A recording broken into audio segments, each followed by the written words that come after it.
बिस्मिल्लाहिर्रहमानिर्रहीम। मोहतरम नाज़रीन, अस्सलामुअलैकुम। अहकाम शरीयत शिया में आज हम आपको गुस्ल के अहकामात के बारे में बताने जा रहे हैं। इस वीडियो में हम आपको आगाह करेंगे कि वाजिब गुस्ल कौन कौन से हैं, गुस्ल के फ़राइज़ कौन से हैं, गुस्ल के वाजिब अहकामात क्या हैं और किन वजूहात की बिना पर गुस्ल बातिल हो सकता है। लेकिन इससे पहले अगर आपने अभी तक मेरे चैनल को सब्सक्राइब नहीं किया तो इसे फौरी तौर पर सब्सक्राइब कर लें और बेल आइकन को भी प्रेस कर दें ताकि आपको हमारी नई वीडियो बर वक्त मिलती रहे। तो नाज़रीन, चलते हैं आज की वीडियो की जानिब। नाज़रीन, वाजिब गुस्ल 7 हैं। नंबर 1 गुस्ल जनाबत, नंबर 2 गुस्ल हैज़, नंबर 3 गुस्ल नफास, नंबर 4 गुस्ल इस्तिहासा, नंबर 5 गुस्ल मसे मैयत और नंबर 6 गुस्ल मैयत।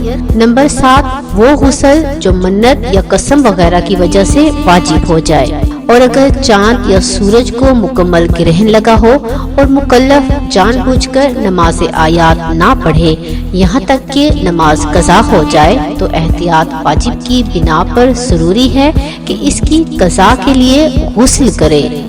सबसे पहले हम आपको गुस्ल के अहकाम के बारे में बताएंगे। गुस्ल अल्तमासी या गुस्ल तरतीबी में गुस्ल से पहले सारे जिस्म का पाक होना जरूरी नहीं है, बल्कि अगर पानी में गोता लगाने या गुस्ल के इरादे से पानी बदन पर डालने से बदन पाक हो जाए तो गुस्ल सही होगा। अलबत्ता ये जरूरी है कि जिस पानी से गुस्ल कर रहा है वो तहारत की हालत से खारिज ना हो जाए। अगर कोई शख्स हराम से जनब हुआ हो और गर्म पानी से गुस्ल कर ले तो अगरचा इसे पसीना भी आ जाए तब भी इसका गुस्ल सही है।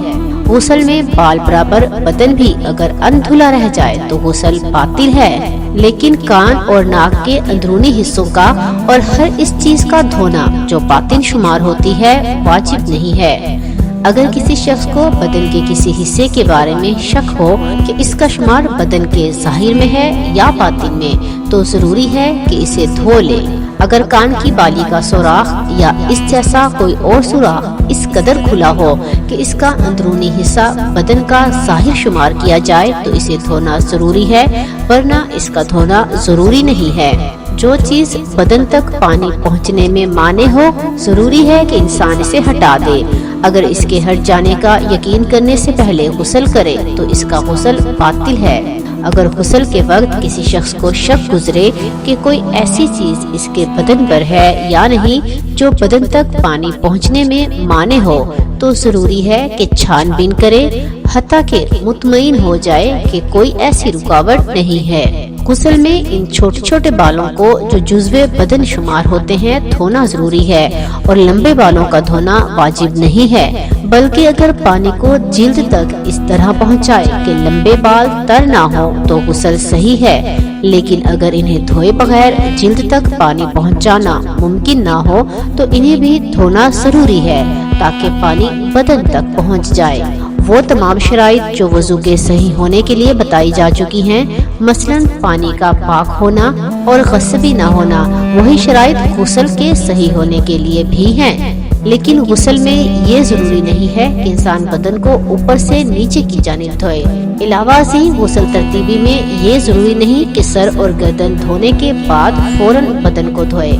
लिहाजा अगर सर और गर्दन धोने के बाद तवक्कुफ करे और कुछ वक्त गुजरने के बाद बदन को धोए तो कोई हर्ज नहीं, बल्कि जरूरी नहीं कि सर और गर्दन या तमाम बदन को एक साथ धोए।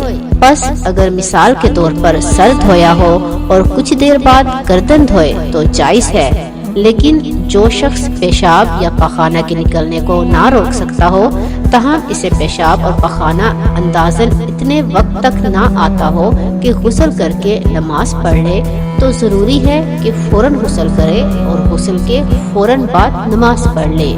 अगर कोई शख्स ये जाने बगैर कि हमाम वाला राजी है या नहीं इसकी उजरत उधार रखने का इरादा रखता हो तो खा वो हमाम वाले को बाद में इस बात पर राजी भी कर ले, इसका गुस्ल बातिल है।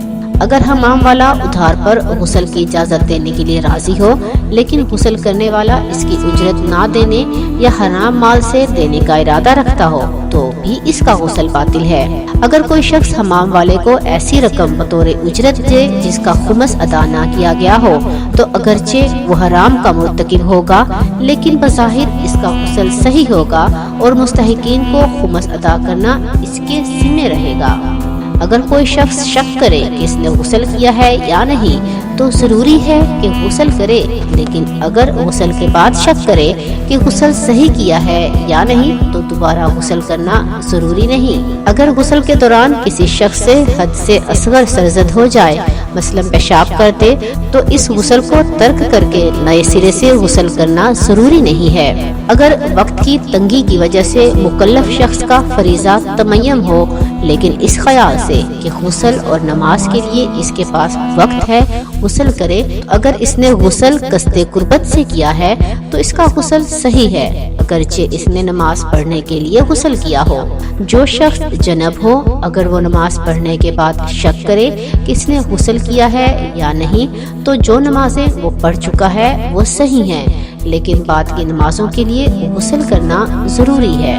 جس شخص پر کئی غسل واجب ہوں وہ ان سب کی نیت کر کے ایک غسل کر سکتا ہے، اور ظاہر یہ ہے کہ اگر ان میں سے کسی ایک مخصوص غسل کا قصد کرے تو باقی غسلوں کے لیے بھی کافی ہے۔ اگر بدن کے کسی حصے پر قرآن مجید کی آیت یا اللہ تعالیٰ کا نام لکھا ہوا ہو تو غسل کو ترتیبی طریقے سے انجام دینے کی صورت میں ضروری ہے کہ پانی اپنے بدن پر اس طرح پہنچ جائے کہ اس کا ہاتھ ان تحریروں کو نہ لگے۔ وضو کرتے وقت آیات قرآنی بلکہ احتیاط واجب کی بنا پر اللہ تعالیٰ کے ناموں کے لیے بھی یہی حکم ہے۔ جس شخص نے غسل جنابت کیا ہو ضروری ہے کہ نماز کے لیے وضو نہ کرے بلکہ غسل استحاضہ متوسطہ کے سوا تمام واجب غسلوں اور تمام مستحب غسلوں کے بعد بھی نماز پڑھ سکتا ہے، اگرچہ احتیاط مستحب یہ ہے کہ وضو بھی کرے۔ ناظرین، آپ کو ہماری آج کی ویڈیو کیسی لگی کمنٹ باکس میں ضرور بتائیں۔ ہماری ویڈیو کو لائک اور شیئر کر دیں اور ہمارے چینل کو بھی سبسکرائب کر دیں۔